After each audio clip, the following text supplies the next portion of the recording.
Police are ramping up patrols in Navasota following a series of shootings in several neighborhoods. The suspect in the deadly Wisconsin Christmas parade tragedy was in court today. The same day, another victim passed away.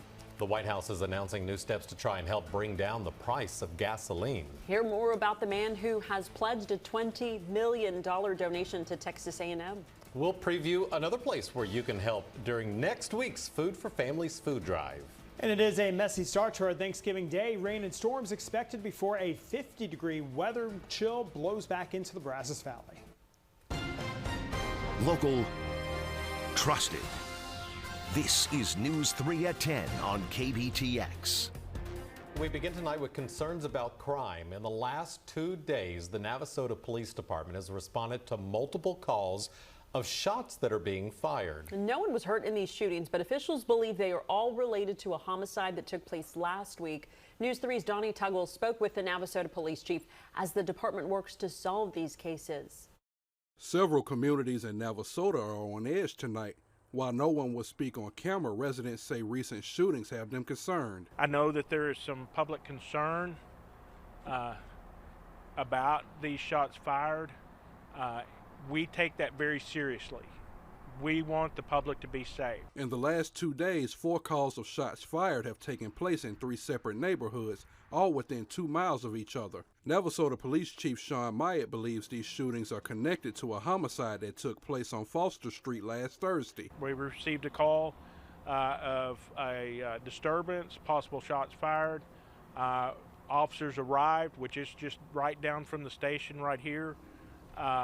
Officers arrived at that location and they found one deceased male. Myatt says the Grimes County Sheriff's Department and the District Attorney's Office are assisting in the investigation. And investigators are working very long and hard hours so that we can get this thing solved and get these folks arrested and put in jail. Myatt says if something in your neighborhood looks out of place, you need to speak up. Anything that's suspicious, and you will know in your area if someone doesn't belong or a vehicle doesn't belong, call us. In Navasota, Donnie Tuggle, News 3. If you have any information on the shootings, you're asked to contact the Navasota Police Department or Grimes County Crime Stoppers. That number's there on the bottom of your screen, and yes, you can remain anonymous. An 8-year-old boy is the 6th victim to die after an SUV plowed into a Christmas parade in Wisconsin. And the man police say is responsible made his first court appearance today.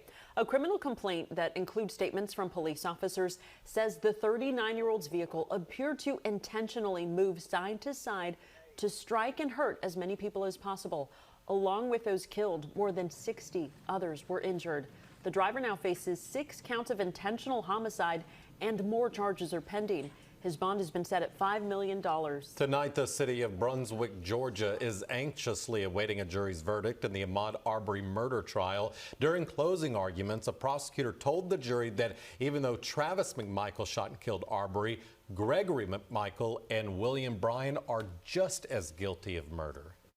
When 3 people chase an unarmed man in 2 pickup trucks with guns in order to violate his personal liberty, who gets to claim, I'm not really responsible for that? The jury deliberated for more than 6 hours today before going home for the night. They will continue tomorrow morning. The family of Brian Laundrie says his cause of death was a self-inflicted gunshot wound in the head. Laundrie vanished days after his fiancée Gabby Petito went missing. He had been considered a person of interest in her disappearance, but was never charged with Petito's death. Laundrie's remains were found last month in Florida.